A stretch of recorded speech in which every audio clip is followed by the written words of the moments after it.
And if we could go to the first slide. And many of you are already familiar with DLT, but just as a refresher, we are an Autodesk Master Government reseller, and we are located in Herndon, Virginia, about 30 minutes west of Washington, D.C.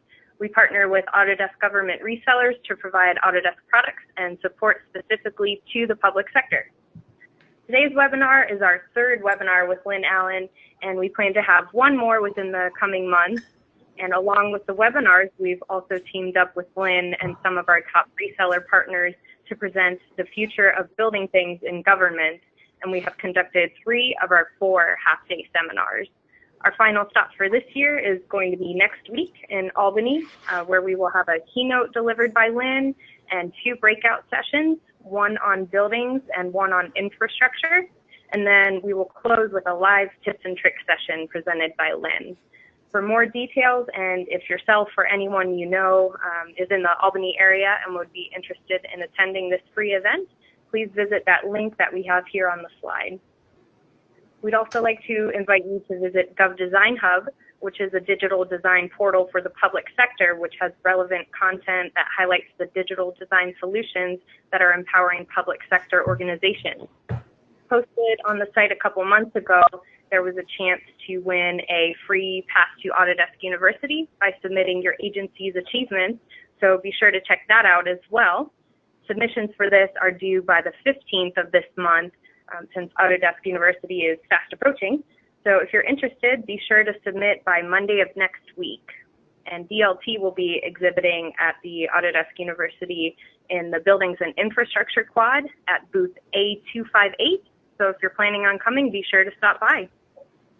And before I introduce Lynn, I just wanted to briefly advise on some housekeeping items for today's webinar. We will be keeping attendees in listen-only mode to cut down on any background noise. And if you do have any questions, you're welcome to type them in on your webinar panel. And if we're unable to answer them live, we'll certainly follow up with an email. And we hope that you find this webinar very beneficial and enjoyable. It'll be sure to offer many tips and tricks that will maximize your productivity daily. And the next slide. So without any further ado, I'm pleased to introduce today's speaker. In her 20-year career as a technology evangelist, she has spoken to more than 500,000 professionals at events in over 50 countries throughout the world. Her online presentations and videos have easily reached over 5 million individuals over the years. Lynn started using Autodesk software over 25 years ago and taught at the corporate and collegiate level for 13 years before joining Autodesk. Her passion and strength is connecting with customers and shining a light on new technology. Lynn has also worked with the California Prison Industry Authority, supporting their training center in Folsom Prison.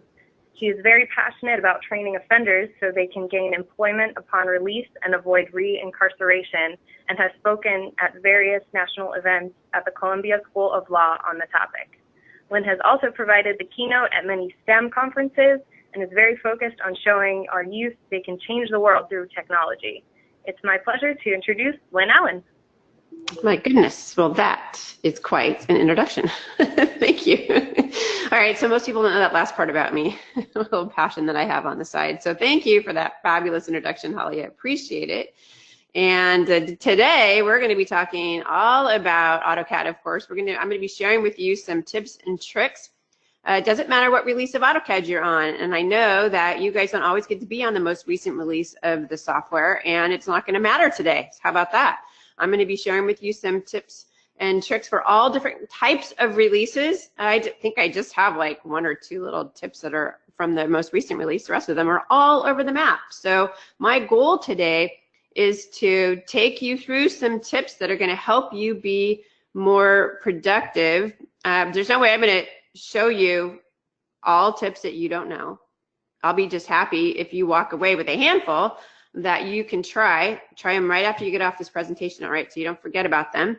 And because I do think that we have a tendency to keep using our software the same way, right? The same way we used the last release and the release before that and the release before that. So you need to actually try some of these new features And I promise you, if you do, you're going to be more productive, and that's what it's all about. Let's get our jobs done faster so we can go home earlier, right? get our projects done faster. All right, and this is kind of what I was just talking about. My goal is to show you some tips and techniques that are going to help you be more productive and help you work smarter. And if you've ever listened to any of my videos, I do a lot of videos for Catalyst magazine, and most people know me from these videos. I always talk about being really lazy. It's not really that I'm lazy. I just don't like to waste my time with picks and clicks that I don't have to use, because that's tedious and it's boring. And a lot of CAD is boring, let's face it. We want to do the design part. We want to get past the boring stuff. We just want to get our jobs done. And so I'm going to show you how to get rid of some of those boring picks and clicks, and that's what it's all about. So I'm going to start off with these lazy layer tips. And I like to talk a lot about layers because layers, we work with layers all the time. We can't avoid it. Layers are really important to the world of AutoCAD. And if I can remove picks or clicks from the land of layers, well, that's going to save us over time a lot of time. Am I right? And anything that has to do with layers, the layer dialog box, if you will, is the third most frequently used command in AutoCAD. Did you know that? A little trivia for you. And 1 and 2. More trivia for you. The most frequently used command in AutoCAD, are you sitting there thinking? I can't see your faces. Is the undo command. Sadly, it's the undo command. And the second most frequently used command in AutoCAD is anything that has to do with zooming and panning. So I'm going to focus on some layer tips. Let's start off with that. Ways to be lazy, ways to get your jobs done faster. Let's get rid of some picks and clicks. All right, so I'm going to jump over to the land of AutoCAD. This is not a PowerPoint presentation. This is an AutoCAD presentation. So we're going to spend most of our time, yay, in AutoCAD and not in PowerPoint. So first of all, we spend a lot of our time changing our current layer. Am I right? And by default, let's say I'm over in whatever tab on the ribbon. I hope you guys are using the ribbon. I hope I'm not talking to any ribbon rebels out there. I know there's a couple of you. We always have to go to the home tab in the ribbon, and we have to, drop down the list to change our current layer. Oh my gosh, I'm way too lazy for that. So I don't want to have to go to the home tab on the ribbon. So I always like to put the drop down list for my layers. I like to put it on the quick access toolbar. That's this guy up here in the upper left hand corner, because this access, apparently it's a he, could be a she, it is always available to me. I don't have to go from one tab to another. Now, there's a variety of different ways of doing this. No matter what release of AutoCAD you're on, you can easily do a right click and say add to the quick access toolbar. And now it doesn't matter what tab on the ribbon I'm on, I can easily just drop this list down and change my current layer, right? Easy, easy, easy. Now, if you're on the most recent release of AutoCAD, the most recent 2 releases of AutoCAD, you'll actually see that there's a drop down, that there's an option on the quick access toolbar now for layer. That hasn't been there though. It's very recent that they added that. So if you're on the most recent release or 2, you can just click on layer right there and put it on there. That's another option for you, but that's new. So if you're not up to speed on your release of AutoCAD, should be, but if you're not, that's another way of doing it. You can do that for any tool, incidentally, any favorite command of yours, right? You can do a right click and you can add that to the quick access toolbar, no problem. See, I just added a circle on there. So any tool that you're using all the time, you should put it up here on the quick access toolbar because you can get to it very, very quickly and very efficiently. All right, so that's one tip for you. Add that layer drop down list to the quick access toolbar. All right. What else? Other lazy layer tips. I don't like having to change my current layer. So did you know that you can set a default layer for hatching? I'm going to pretend I'm going to go into hatching. If you drop down properties here, you will see that there is a hatch layer override. I can come up here and I can change my layer for hatching, my default layer for hatching, which I don't have. We'll use this one. No, let's use, we can do that. Plant, shrub, hatch, whatever. That's going to be my current layer for whenever I hatch. Let's undo that because, well, that's okay. We'll leave it. But so now whenever I go to hatch, it's going to use that layer for my hatching. It's not going to change my current layer. It's only going to use that for my hatches from this day forward. So I don't have to worry about changing my layer when I decide to hatch. All right, I love that. That's one lazy step. One thing I don't have to worry about. That's a pick or click I don't have to worry about in my life. Is there a system variable for that? Probably. I couldn't find it. Let me just say it refuses to tell me what it is. It's top secret. If it's there, I can only do it from the ribbon. I'm just telling you. That's why we have to love the ribbon. You can also do it from the hatch command, by the way. But why? What else? How about for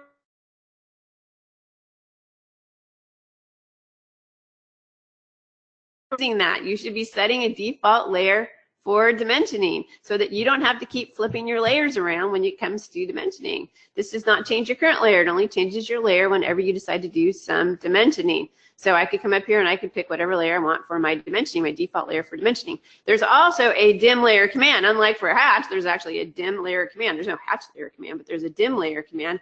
I can type in whatever, Lynn, dim, don't make any comments, please. I can actually type in any layer that I want for my dimensioning. It actually, in this case, created a new layer for me. So whenever I go to dimension, it's going to put it on this Lynn dim layer. No comments, please. So that's kind of nice. And then there's one more that was just added in. I will say this is in only AutoCAD 2019. Guess what? There's an XREF layer too. What? There's an XREF layer so that whenever you attach an XREF, it will automatically land on that layer. So there's XREF layers, dimension layers, and hatch layers. Say it isn't so. It's true. I'm going to go back over to my PowerPoint. How easy is that? A piece of cake. All right, hatch layers, dimension layers, XREF layers, hatch layer. Good luck trying to figure out what system variable that is. And others you could put into script files, which is, I'm all about script files. So you could set it all up, or you can make list routines with them, or whatever the situation is. All right, some more layer tips, because we do a lot of things with layers. How about layered translator? So you have a set of standards, right? And your drawings have standards. You have specific layers and properties for those layers, and you work with them all the time. And then someone else comes along, maybe it's a different department, and they have a different set of layers, different properties for those layers, whatever the situation is, and they want you to convert your drawings over to their standards. What? Don't they realize that your standards are better? No, they don't. So you have to make this transition. What a hassle, right? You don't want to go in the layer dialog box and manually do it, because that sounds horrible. So what you're going to do is you're going to use this cool command called lay trans. Let me show you how it works. Let's go back over to AutoCAD. And this is under the Manage tab on the ribbon, because I know you're all using your ribbon. And here you will find Layer Translator, all right? Lay trans command if you like to type. So the deal here, though, is that you're going to have one drawing file, get it from the other department, that has all the right layers and standards, right? All the properties for those layers. You got to get one of their drawings. It's already set up the way it needs to be set up. Get that drawing file. It doesn't matter what's in it. You just need to have a drawing that's correct, the way they want you to convert it to. And then you're going to come into Lay Trans, and on the left here, this is my current drawing. This is the drawing with your standards, which you think are better, but that's beside the point. And you're going to load a drawing from the other department, and I'm just going to pick a drawing file. I'll pick this guy. That's fine. I'm going to open, and we're going to pretend this is the other department. This is the one you need to translate to. You need to change these layers over to these layers over here. All right, so you come down here. I like the way my title block is, but apparently that's not good enough. I need to map my title block over to their title block layer, and I'm going to hit map. And it will show you what's going to happen. It's going to show you the difference. It's going to tell you what the new color is going to look like. Is there a plants layer over here? Sure, I'm sure there is. Come on, everybody's got a plants layer, right? Plants layer to that plants, whatever, and you're going to map it. You can do a map same, so if there's a bunch that have the same layers and settings, you can do a plant same, so you don't waste your time to do them all one at a time. You're going to go through here. It's going to be really boring. You're just going to, go through here and blah, blah. I'm just going to fake it right now. You're going to map them all. Boring, boring, boring. Super tedious the first time you do it. You're going to think, oh, thank goodness I get paid by the hour, because it's going to be super boring. Okay, you're going to go through and map them all. And then here's the deal, because you probably have to do this on many drawing files. Once you've mapped them all, you don't want to do this over and over and over again, unless, once again, you do get paid by the hour. You're going to do a save. You're going to save those mappings, and you're going to save it to a file that has an extension of DWS. I don't care what you call it. You're going to save it to new department, whatever that is. Whatever you want to call it. Save it someplace you can find it, right? I would not save it here. I'll never find it there. Save it someplace you can find it. I'll just put it there just for now, just for fun. I'll never find it there, by the way. So save it someplace you can find it. And then You can go ahead and translate all those layers. But let me just tell you, the next time you come in for the next drawing, now you open your next drawing, the next time you come in, you are going to load, you're going to be loading that DWS file. That DWS, see, I told you I couldn't find it. You're going to be loading that DWS file that you just created, right? Told you I couldn't find it. That's okay. You are going to load that DWS file that you just created, and it's going to automatically map all those layers that you just mapped, all that time that you just spent. It's going to map them in a fraction of a second, and then you can move on with your life. It's going to be fast. It's going to be efficient. Once again, if you get paid by the hour, do not listen to this tip because it's going to save you tons and tons of time, and it's going to be very easy for you to make that transition over to the new standards that that other department wants you to do. All right, it's going to save you lots and lots of time. All right, let's get out of there. That's LayTrans. It's a great tool, the Layer Translator. All right, what else have I got? Let's go back over to the Home tab on the ribbon. I'm sure many of you are familiar with some of these, but just in case you are not, you know, you want to find out what's on each layer. Hopefully you are not going into the layer dialog box and flipping layers on and off or doing it from the drop-down list, right? You don't want to do that. You want to go to this cool tool called Lay Walk. And it's really easy because it's got these little footprints, these little feet, super easy. Lay Walk. And all you do is you select what layer. You want to see what's on what layer. It's very simple to walk through. And you can also do a reverse walk. Let me show you what I'm talking about. Let's go back into the command. You can actually select objects and it will tell you, it will show you which layers those objects are on. You can do that as well. It's another nice, cool option. And there's a variety of other things you can do in here. You can purge, you can do all kinds of wacky things in here. But just so you know, Lay Walk is a pretty powerful command. It's great for finding out, I believe, what's on each individual layer. Very helpful in other people's drawings when you have no clue what they were doing. What were they doing? What did they use for their naming convention for layers? Lay Walk really comes in handy. Or if you just can't remember, comes in handy for you too. Okay, how about Lay Merge? All right, Lay Merge comes in handy when you have multiple layers that you want to combine into one single layer. And I'm going to do that in the layer dialog box. You can do it outside of the layer dialog box. I just prefer to do it in the layer dialog box. So for example, I have 3 plant layers in this particular drawing. I just want one. So I want to combine these 2 plant layers onto this final plant layer. So very simple, I'm going to select these 2 plant layers. I'm going to do a right click and I'm going to say merge selected layers to. This executes a command called Lay Merge. Oh, what layer would you like to merge it to? I would like to merge it to the plants layer. Okay, okay. Now, it makes this sound so friendly. The selected layers will be merged into layer plants. See, merging sounds friendly and not destructive, right? Like you're merging onto the freeway. But what it really should say, do you want to continue? It should really say, basically, you're deleting those other layers. Those layers are gone from your life, never to be seen ever, ever again, because look at, they're gone, they be gone.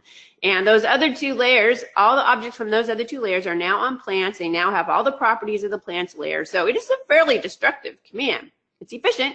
You get rid of the other 2 layers. Those objects from the other 2 layers are now on this final layer. So just realize that while merge sounds like a friendly, peaceful little command, it can also be kind of violent. So keep that in mind. Copy to layer. So sometimes we want to copy an object to another layer and we want to move the object. Sometimes we don't even want to move the object. We just want to make a copy of an object to another layer. So copy to layer is a very cool command.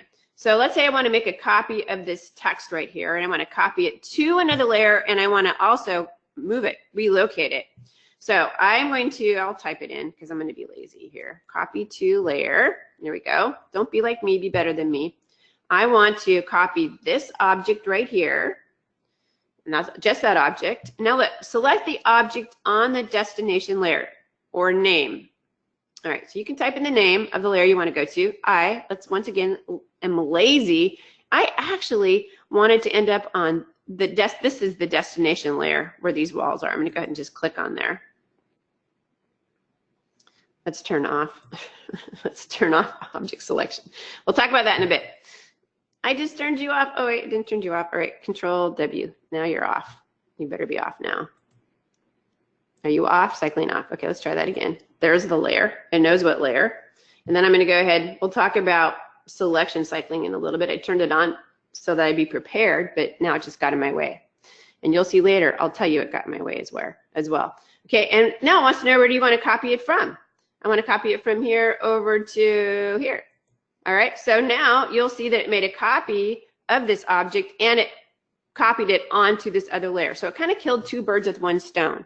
So often we make a copy of an object and then we change it to a different layer. This allowed me to do two things in one command. All right, so that's copy to layer, and it's up here in one of these tools. And what else? Lay del. All right, lay del. You ever have that one layer you can't, actually, you know what? I'm gonna talk about this when I go back to the PowerPoint because I'm not gonna show it to you. I could show it to you, but I'm gonna actually just talk about it. And before we do that, let's go to set by layer. I'm gonna go to this drawing file right here. All right, now, if I take a look at this drawing file, I want to show you, let's take a look at these layers, all right? Now, can you see that every single layer is gray, which of course you would never do, right? You would never do that. But if I, let's go to model space. If I zoom in, you will see that there are objects that are not gray. Now, you and I both know that means that somebody was behaving badly and they did not draw by layer. Am I correct? They did not draw by layer. But if I select this object, oh my God, I made my grips really, really big. All right, I got to fix that. If you guys follow my tips on Catalyst, you will see that I was having just a little bit too much fun. Oh my God, look at those grips. I was having way too much fun. Now you know that you can change the grip size and torture your coworkers. Did I do anything else on here? Let's get rid of this. I'm such a bad, see, this is what happens when you play around. But did you see that's a fun way to torture your coworkers? You can write that down too. You can change the grip size and make them ridiculously large. And then what happens? You end up torturing yourself just like I did. Shame on me. I didn't even notice that as I was getting ready for this presentation. Apparently I wasn't using grips when I got ready for this presentation. Okay, where were we? Set by layer. I'm gonna go ahead and select this object, which should be gray, but it's not. Let's take a look over in properties and it says, wait, it has a color. It's not by layer of magenta. Oh my gosh, it even has a line type. Bad, bad, bad. Now I could easily fix that. That would not be hard to fix. I'd be a little cranky, but not hard to fix. But where I do get cranky, by the way, is when I select like this block. This block is not gray, but if I come over here, over to properties, it tells me it's by layer. I'm like, what? You are a liar. Because if you were by layer, then you would be gray, and you are not gray. All right, so we all know what happened there is that somewhere along the lines, there were objects in that block that were not by layer. And now I am cranky because now it's gonna take me a fair amount of work to correct that block. I got exploded, I got to fix the objects, I need to redefine it, and now I'm officially a cranky CAD user. And we don't want to be cranky CAD users, right? That's not a good thing.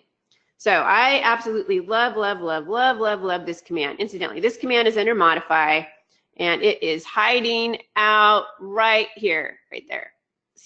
Nope, not that one. Where is it? It's hard to find these guys. Is that it right there?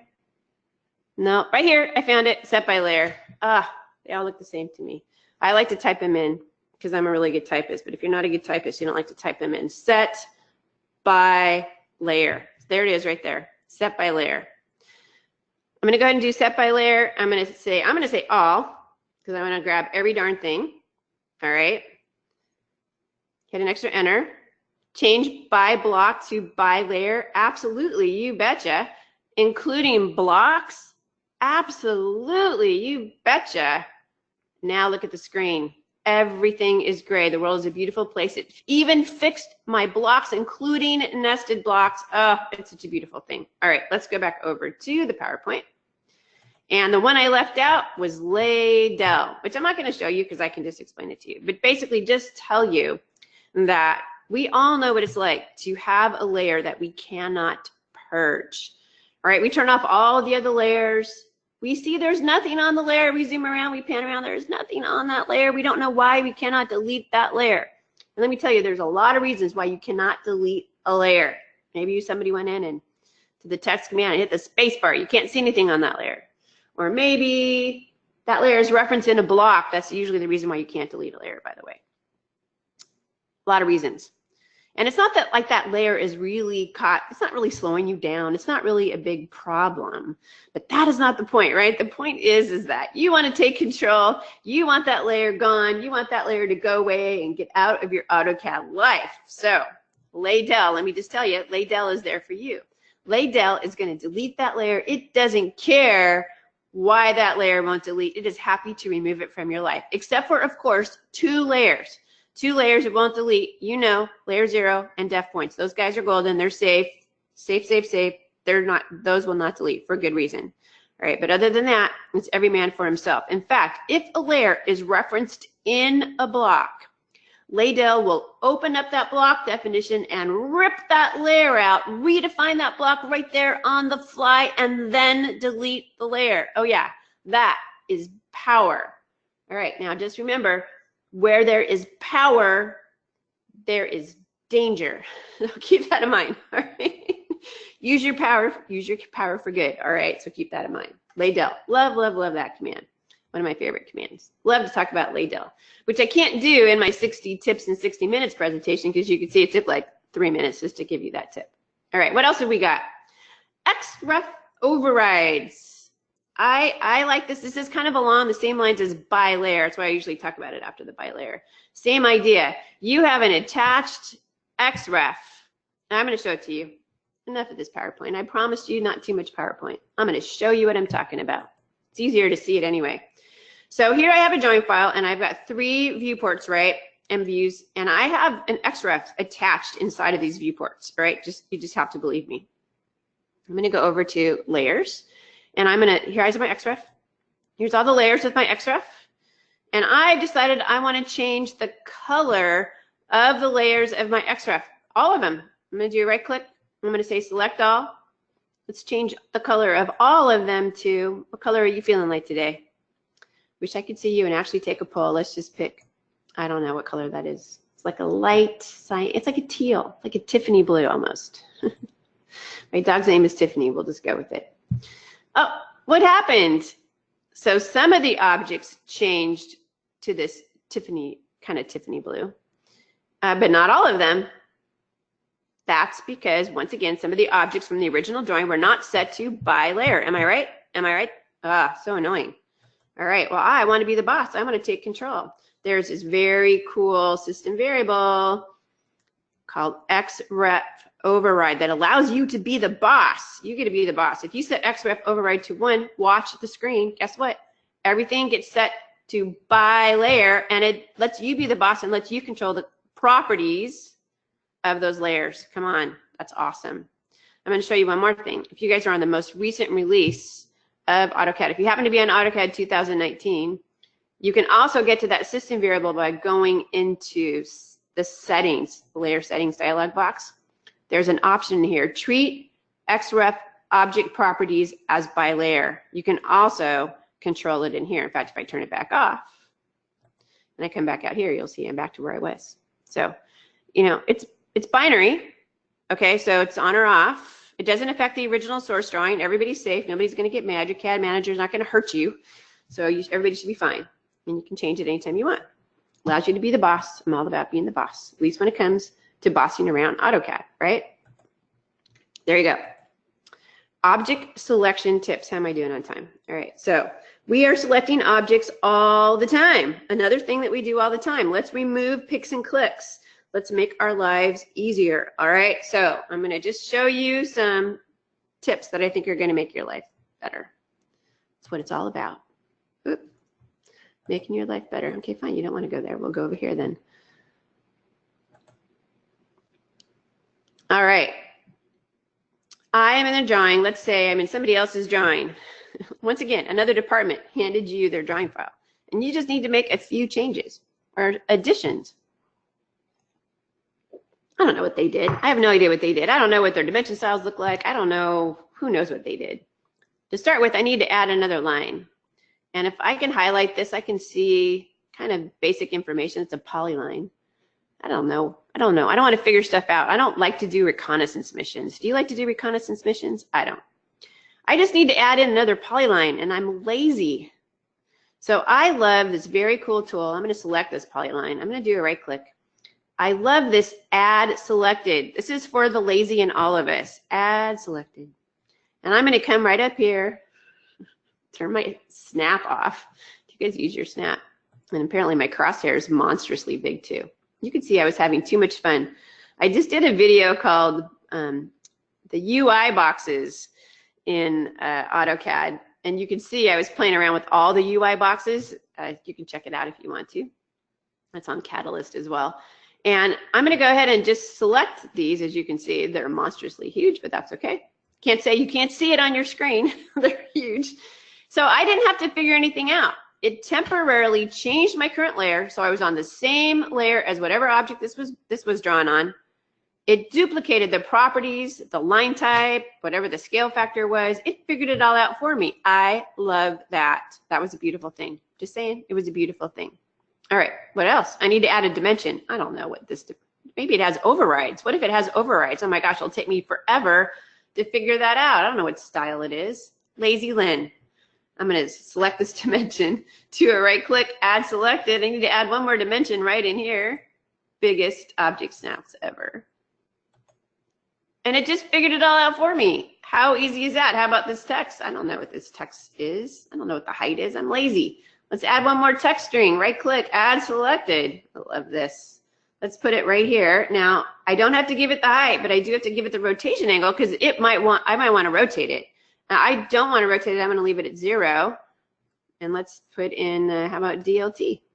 Oops, not FLT, DLT.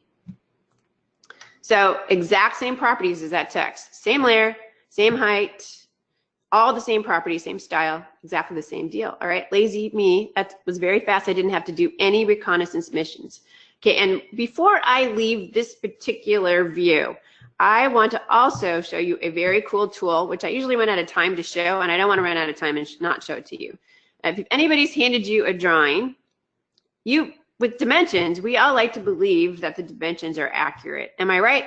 I like to believe that, only to find out later that that was not the case. Have you run into that? Somebody fudged the dimensions. They cheated, right? They overrode the dimension value. Well, there is a very, very, very cool tool that lets you find out if people did in fact modify the dimensions, which basically means they drew the drawing inaccurately, correct? There's a command called dim reassoce. Now, I want to point out, I want you to look at the lower right-hand corner of my screen. There are two commands, dim reassoce and dim reassociate. We want dim reassoce, the short one. That command was there first. It started out actually as an express tool, and it got there first, so it's shorter.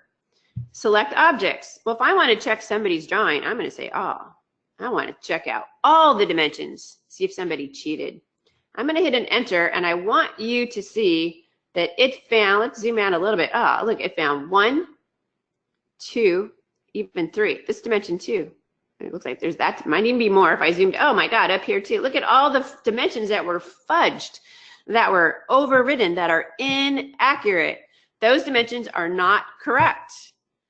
Now, if I hit an extra enter, it will return the dimensions to the real life value that they should be. I can zoom in, I can see 7.58. They totally cheated on those dimensions. What's up with that? So dim reassoce, not dim reassociate, but dim reassoce is going to make your life better. And then you can go have a chat with the person that did the dimensions and explain to them that it's very important that you be accurate when it comes to dimension text and dimensioning and drawing a drawing, right? Go have a little chat with them. All right, let's move along. Dim reassoce, that should be your best tip of the day. It will save you lots of time. CAD managers love that command. All right, CAD managers would not like that. My drafting teacher would have had a heart attack. Yours too, I promise. Because those dimensions are, the text is going at the wrong angle, right? I have a bunch, looks like I had a bunch of them that are wrong. I want to do them really fast. I want to fix them all really fast. So you probably got this from the other department too. They didn't know what they were doing. That other department, they're a pain. All right, I'm going to go ahead and I'm going to select this text right here. I need to pick all of the rotated dimensions. I got to fix them all. Right click. I'm going to say select similar. Ah, it's going to grab all of my rotated dimensions. Ah, I love that. And then I can come over here to properties. And then I'm just going to make sure that the text angle, text rotation angle, says vary. So some of it could be right. But I know it should all be 0 because that's what I was taught in school. And we all know everything we were taught in school must be correct, right? So that's good. That was easy. That was easy enough. So I happen to know that it grabbed all of the rotated dimensions on the same layer. Lynn, how do you know that? Let's go into select similar. You'll see there's an option for settings. And if I go into settings, you will see that there were a couple of things that were selected. Layer was selected and name was selected. And I'm telling you that should be type. I don't know why it says name. So it should be the type of object, not the name. It does have a name. His name not Fred or Julie or whatever. But anyway, it grabbed all of the rotated dimensions that were on the same layer. If I turn that off, it would have grabbed all the rotated dimensions regardless of the layer. Or if I turn name off, it would have grabbed every single object on the same layer, period, regardless of what type of object it was or its name. All right, so let's select similar. What else have we got? All right, we have the dreaded, we have the absolutely dreaded selection cycling that I had on earlier. So I do love selection cycling when I'm having a hard time selecting objects, which is rare. But sometimes, like if you have a hatch pattern and a boundary and you're having a hard time getting the boundary, keep selecting the hatch pattern, or vice versa, then selection cycling is your friend. Or if you have a line on top of another line or an arc on top of a circle, whatever, blah, blah, blah. Selection cycling is your friend. So selection cycling is actually, you can get to it with a Control W. That's usually how I get to it. That's probably the easiest way to get to it.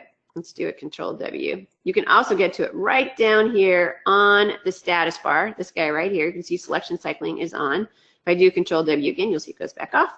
But let's turn it back on. And if I move my cursor over any situation where there's more than one object underneath the cursor, you will see I get these 2 white boxes. Can you see? And depending what release you're on, those boxes could be blue. Right now they're white.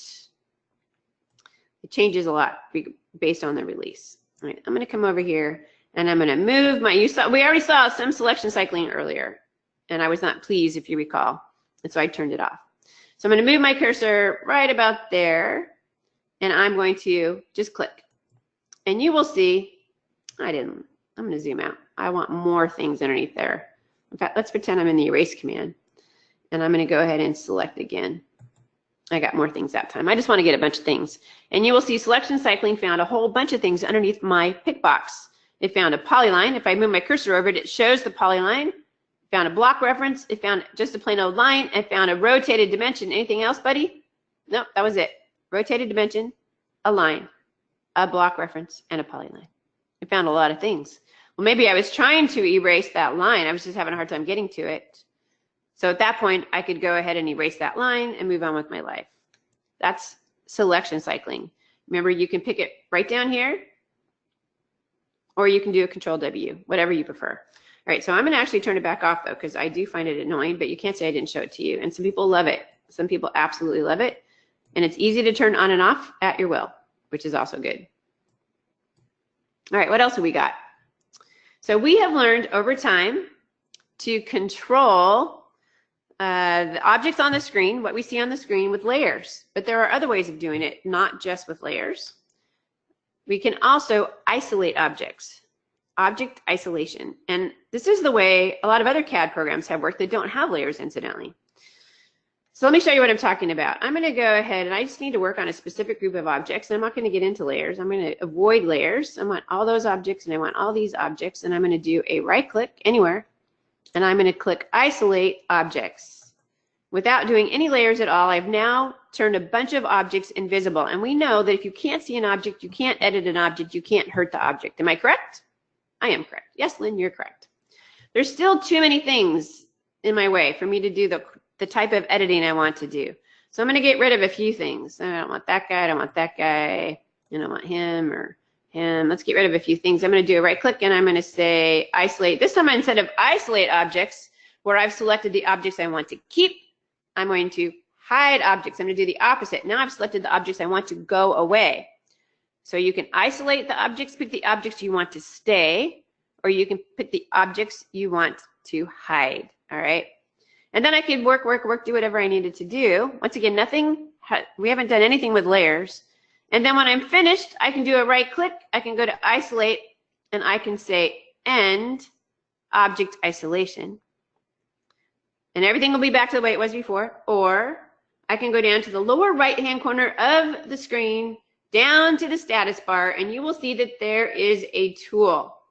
Now, this tool used to have a beautiful light bulb on it that was red when objects were isolated. So it was really clear to me when there were invisible objects, right? When things were hidden. I used to love that. It was very clear.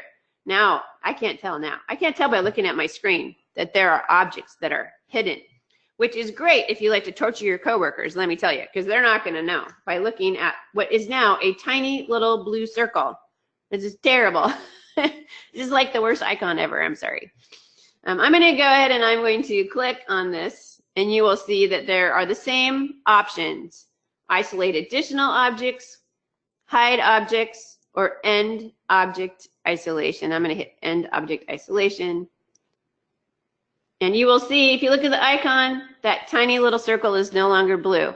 Nobody's going to notice that, let me just say. Once again, I'm not a fan of that tool. I loved the light bulb. I don't know why we got rid of the light bulb, but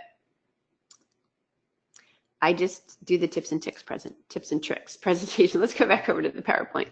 Okay, and this brings me to a point. So if you leave the drawing and you come back in, just so you know, all the objects by default will come back anyway.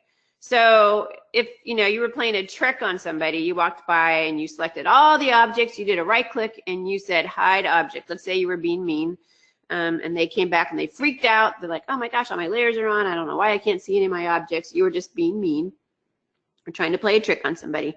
When they close the drawing and bring it back up, all the objects will come back anyway by default. However, there is a system variable, a very long system variable. You can see it at the bottom of the screen, object isolation mode. If you set object isolation mode to 1, guess what? When you leave the drawing and you come back in, they don't automatically come back on the screen. So that means that objects that are isolated or hidden will persist between the drawings, just so you know. So if you're going to abuse your coworkers, do it right, I guess. I don't know. Object isolation mode. Set it to 1 if you wanted to persist between drawings. You did not. Here. All right. Now you've learned how to make grips super big and torture your coworkers. Let's take a look at some oldies but goodies. I like these time savers. And I'll let you take a look at that little cartoon while I take a sip of water. And it looks like we're getting close. I have just a few more minutes with you. I need to come back and do it. I have so many tips. I can never squeeze them all in. I need to come back and do a part 2. Let them know if you want a part 2. I'd probably be exhausted if I went on for another hour in a row. And you would be bored, I think, a whole another hour. So let's go over to this incredibly sophisticated drawing file. These are just for fun. I always do these. If you've ever seen me do any presentations, you have seen me do these. These are fun, kind of fun tips that do come in handy, incidentally. So if I wanted to extend all of these lines out to here, right, you would probably use what command? You would use the extend command. That's probably what you would use. You would draw a line out here, right, temporarily. You would draw a line out here, and then you would use the extend command to extend it out to that line. Then you would erase that line. Guess what? That's a lot of work. There is a very cool command called change. It's been around in AutoCAD for a long time. It's not in any menu. Nobody knows about it. Just you and me. That's it. You and me. Where I'm going to go ahead and select these objects right there. And then all you have to do is pick that point in space, wherever it is. And you can snap to something if you need to. Pick a point in space, and it will extend those objects to wherever point that you selected. All right? Easy, easy, easy. Easy, easy, easy. Let's do that again. You can also make lines shorter the same way. Go in the change command, select the same objects, and then pick any point, and it will shorten them as well. Okay, I'm telling you, that saves time. You don't have to draw anything, no extra lines, nothing like that. You don't have to erase any extra lines. Very, very short. So you can have some fun with your coworkers. Say, I can do this in so many steps, like the old name that tune. Totally dating myself there. Same idea, though. Definitely save steps, and that's what it's all about. Now, I don't know if you noticed or not, but I turned the ortho on. Did you catch that?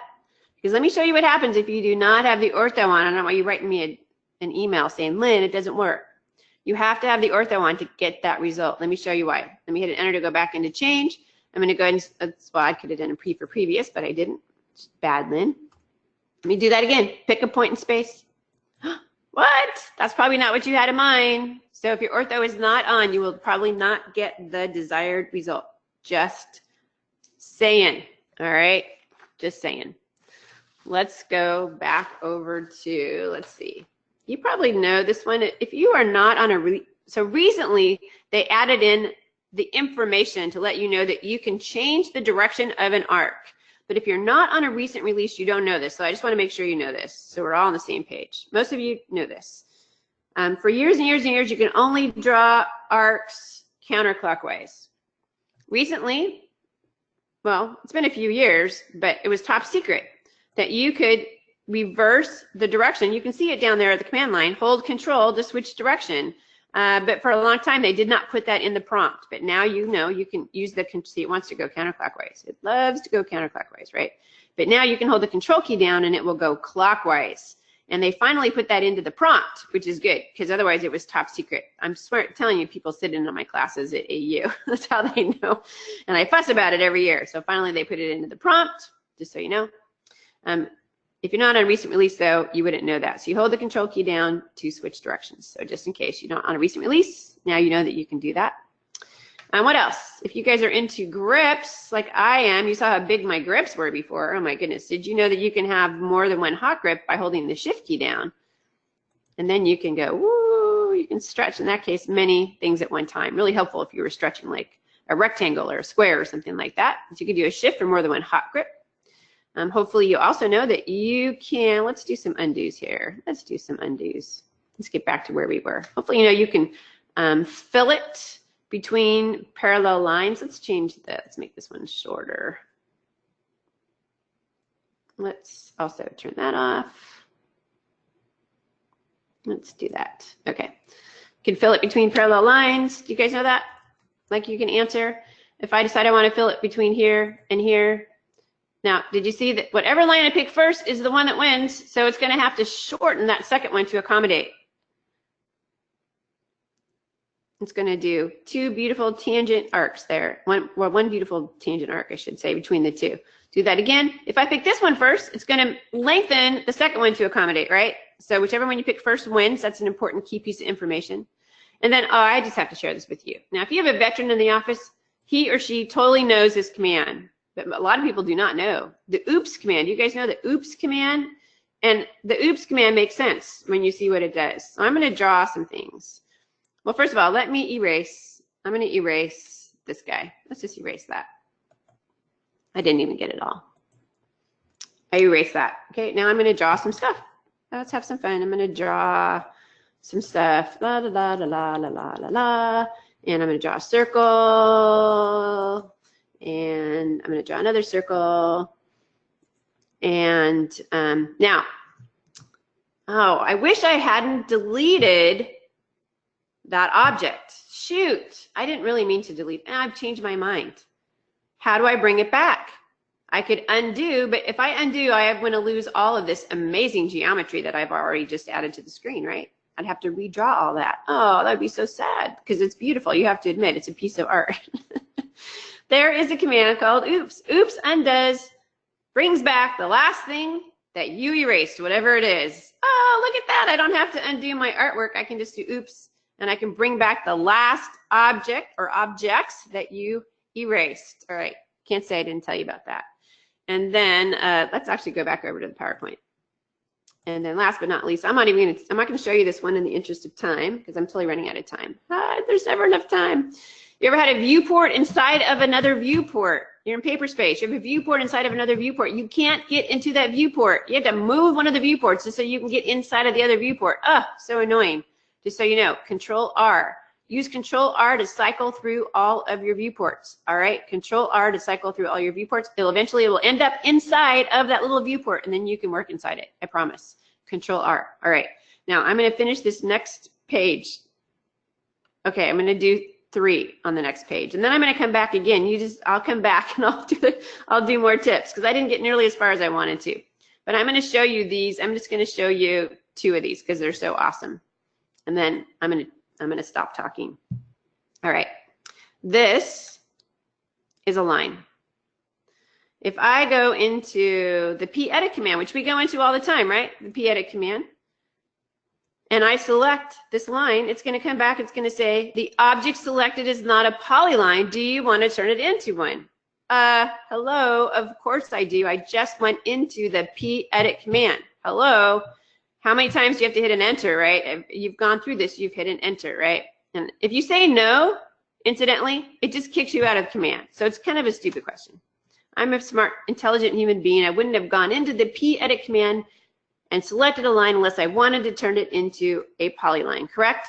So I want you to know that there's this awesome system variable called p-edit accept.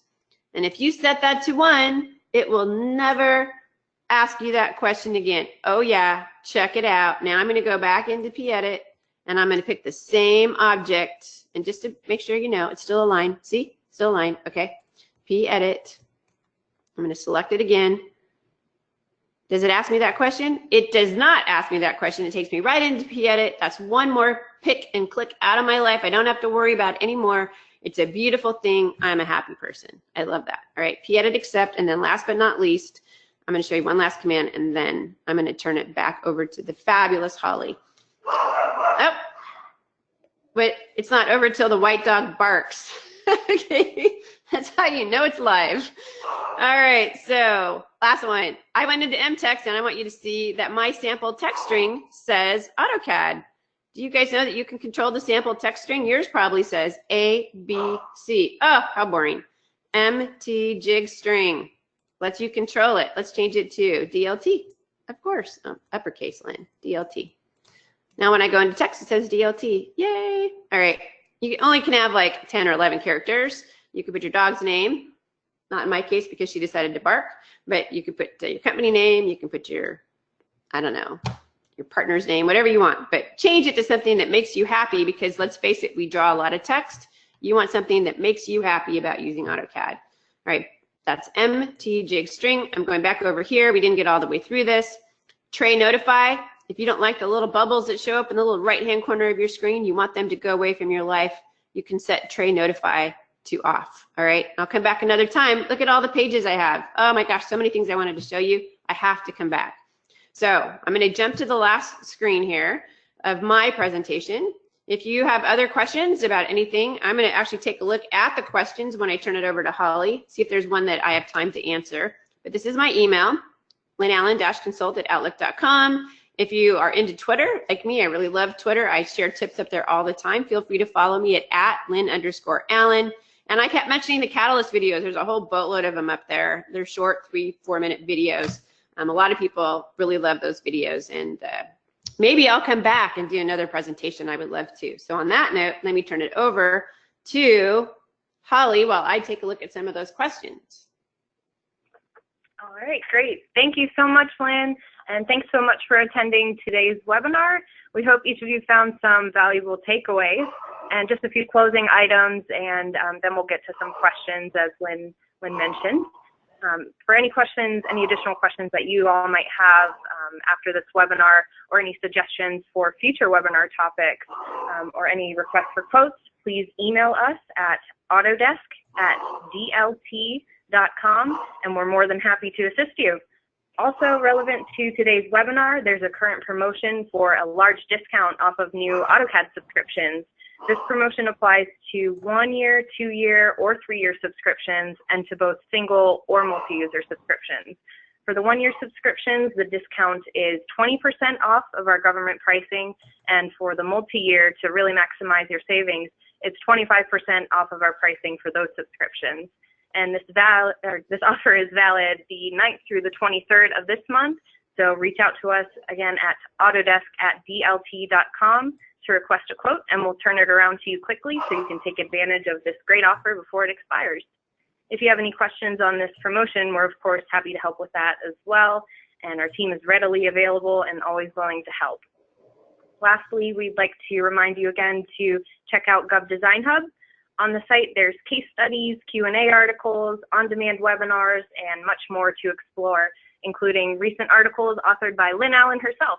We'd love to showcase more articles on how you, the attendees on this call and in this community, are solving digital design business issues as well. So if you have any interest in contributing to the site, please let us know, and our editors will be happy to contact you to work to construct any articles or podcasts, phone interviews, etc. And you don't need to do any of the heavy lifting, and we'd be so pleased to hear of your stories and successes and promote your achievements on the site. Also, with regard to our GovDesign Hub site, we want to remind you to submit your story for your chance to win that Autodesk University Pass and come see us. And again, we'll be at booth A258. And with that, I'll kick it back to Lynn to see if there were any questions that we can answer for you today. And if not, if there were any questions we don't get to, we'll certainly follow up via email. Okay, I'm looking at the questions. There was a lot of really nice things that people said. Thank you. All right, I'll come back. It's up to them. You'll talk to DLT. And then there was, I love this one where they were, let me find it again. Where is the XREF by layer in the options? Okay, so if you're not on a recent release of if you're not in AutoCAD 2019, you will not find that XREF setting I was talking about. So you will need to actually type that in. So you will actually have to, please hold. You will actually, it's been in there for a few releases though. So as long as you are on a pretty recent release, you should be okay. Hold on.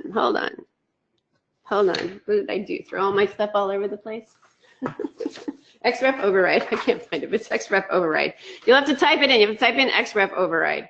So if you're not on AutoCAD 2019, you'll actually have to, in AutoCAD 2019, you can go into the layer dialog box, you can click on the settings icon, and you'll find the toggle in there. Otherwise, you will actually have to type in XREF override to get to it. It's sneaky. Otherwise, it's not there. And then I can't see this one. What is this one? PDF to DWG. I don't see the full question. So it sounds to me like you want to know how to convert a PDF file to a DWG, and that would be a great tip to share. I can do that on a different webinar. That's a big, huge, long explanation. That probably takes 5 minutes because there's a lot of steps to that, but it is really easy to do, and it is extremely powerful. That's one of the most powerful, one of the favorite features that's come out in AutoCAD in the last few releases is the ability to take a PDF file and convert it to AutoCAD objects inside of AutoCAD. Super powerful, right? That's been a huge wish list request for years and years and years. And if I come back, I can show how to do that for sure. Big wish list request. Is this session recorded? Let's hope. I clicked on record. And I love this. With power comes responsibility. Amen. And only one setting up the good old toolbars under the ribbon. Yeah, so you can actually, oh, I see, you want the toolbars. Somebody uses the ribbon and the toolbars. That's fine too. I support you in that. So if you still love the toolbars, or actually the menu is what I should say, or you could do the toolbars too. So a lot of people love the menu. You can set up the menu so it's hanging out underneath the ribbon as well. You can do that. You can also, I like to take the quick access toolbar and put it right underneath the ribbon and just fill it up with all your favorite tools. I'm a big fan of that. I could also come back and just do on another webinar, I could also spend some time just showing you a bunch of ways that you can customize the user interface for maximum productivity too, because there's so many things that you can do just to really create an awesome UI to help you get your jobs done faster. I don't know, my mind's going a million miles an hour thinking of all the other tips I could show you. I mean, I could literally spend 5 days, 8 hours a day of AutoCAD tips. So I just kind of pick my favorites every time I do this, and you just got my favorites for today. So on that note, I think are we at the top of the hour? We are exactly at the top of the hour. Do you have anything else that you want to share? Not on my end, that's it. Just thanks again for attending, everyone. And again, our email is on that screen if you have any questions or anything that we can assist with. And again, thanks for attending and have a great day. And thanks, Lynn. Of course. Thanks everybody for coming.